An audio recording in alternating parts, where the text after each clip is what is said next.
ওয়া ইয়াহদি বিহি কাসীরা। কোরআন শরীফ পড়ে অনেকে হেদায়েত পেয়েছে, অনেকে গুমরাহ হয়ে গেছে। কোরআন শরীফ তাফসীর পড়ে অনেকে গুমরাহ হয়ে গেছে।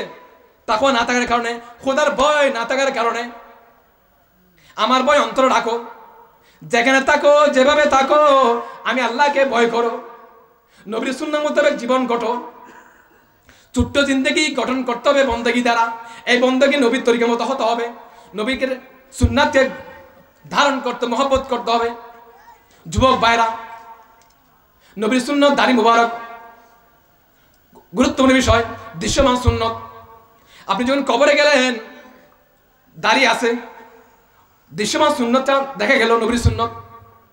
হাসর নসর নবী সুপারিশ করবেন, অন্তঃসুন্নাত থাকলে বলবেন আমার উম্মত, সুপারিশ করবেন। মোমেন যুবক ভাইরা, অনেকে বলে হুজুর এখনো বাচ্চার জন্য বউ নেই, মেয়ে বিয়ে দিই নাই, কেন দাড়ি রাখবো?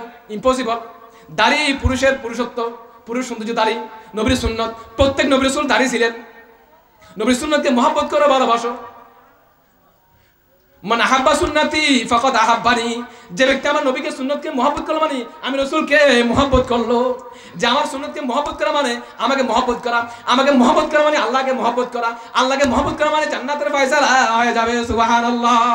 আসুন, ছোট্ট জিন্দেগি, ছোট্ট বয়স অনেক মূল্যবান। প্রতিটা মুহূর্ত আগামীকাল কিয়ামতের ময়দানে প্রত্যেকটা হায়াতের প্রশ্ন করা হবে, জররা জররা সামনে হবে।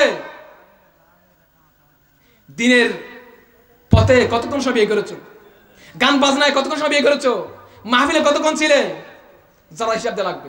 মুমিন আসুন, হায়াত শেষ হয়ে গেছে, সুলতানে ভেঙে গেছে। কত নিয়ামত আল্লাহ আমাকে আপনাকে দিয়েছেন, কত নিয়ামত দিয়েছেন। বান্দা আহসিন কামা আহসানু ইলাইক, বান্দা তোমার কিছু ছিল না, আজকে তোমার বাড়ি হয়েছে, গাড়ি হয়েছে, সব আমার অবদান, তোমার কিছু নয়।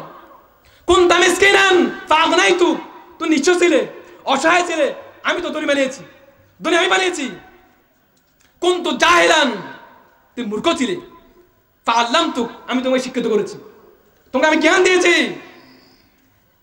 একদিন তোমার কিছু ছিল না, এখন তোমার সব কিছু হয়েছে, সব আমার অবদান, সব আমি করেছি।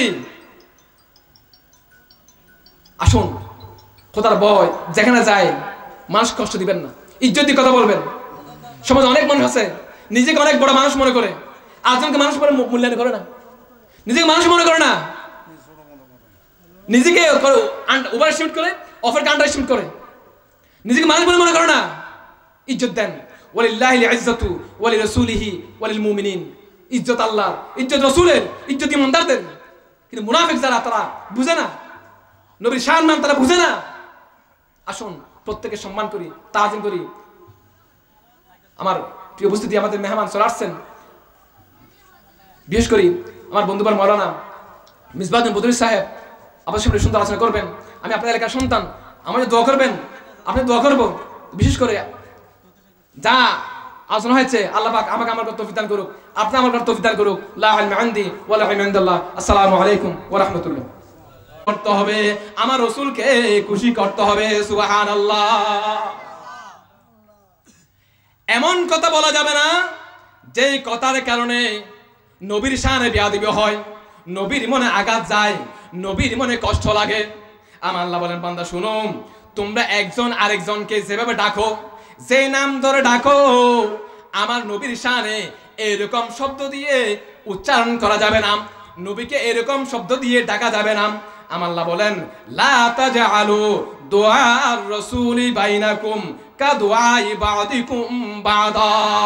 ও বান্দারা শুনো, তোমরা এক ভাই আরেক ভাইকে, একজন আরেকজনকে যে শব্দ দিয়ে সম্বোধন করো, যে শব্দ দিয়ে ডাকো, ওই শব্দ দিয়ে আমার রাসূলকে ডাকা যাবে না।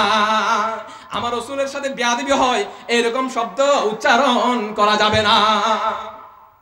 মুমিনু, আমরা বাবাকে বাবা বলে ডাকি, চাচাকে চাচা বলে সম্বোধন করি, দাদাকে দাদা বলে ডাকি কি ডাকি না? ডাকি তো। মুমিনু, শ্বশুরকে শ্বশুর বলে সম্বোধন করি, জামাইকে জামাই বলে সম্বোধন করি। মুমিনু, আমার নবীর শানে শুনেন, নবীর যত আহালিয়া ছিলেন, সহধর্মিণী ছিলেন, উম্মাহাতুল মুমিনিন, আলাইহিন্নাস সালাম, নবীগণ আহালিয়া, নবীদের সহধর্মিণী, নবীজির স্ত্রী আমাদের মা, উম্মতের কি নবীজির স্ত্রী আমাদের কি মা। নবীর কোন আহালিয়া সহধর্মিণী কোনদিন নবীকে স্বামী বলে ডাকেন নাই। নবীর চাচারা নবীকে কোনদিন বাতিজা বলে সম্বোধন করেন নাই। মোমেনুম নবীজির কন্যারা নবীকে কোনদিন আব্বা বলে সম্বোধন করেন নাই। মোমেনু নবীজির শ্বশুর যারা, ওনারা কোনদিন নবীকে জামাই বলে সম্বোধন করেন নাই। নবীজির কন্যার স্বামী জামাইরা কোনদিন নবীকে শ্বশুর বলে ডাকেন নাই। তার হুজুর আমার নবীকে কিভাবে ডেকেছেন, কিভাবে সম্বোধন করেছেন? ইয়া রাসূলুল্লাহ, ইয়া হাবিবাল্লাহ, লাব্বাইকা ইয়া রাসূলুল্লাহ, ওয়া সাদাইকা ইয়া রাসূলুল্লাহ। সাহাবীরা বলেছেন ইয়া রাসূলুল্লাহ, ইয়া হাবিবাল্লাহ। কত সুন্দর করে ডেকেছেন নবীকে। আমরা যেরকম ডাকি ওইরকম শব্দ নবীকে ডাকা আল্লাহ বলে হারাম ঘোষণা করেছেন। খবরদার খবরদার, লা তাজআলু দুআ আর রাসূলি বাইনাকুম কা দুআই বাদিকুম বাদা। খবরদার খবরদার, আমার নবীর শানে ওইরকম শব্দ উচ্চারণ করা যাবে না যেই শব্দ তোমরা একজন আরেকজনকে সম্বোধন করো। সাহাবা একরাম বলেন ইয়া রাসূলুল্লাহ, ইয়া হাবিবাল্লাহ। মুমিনুন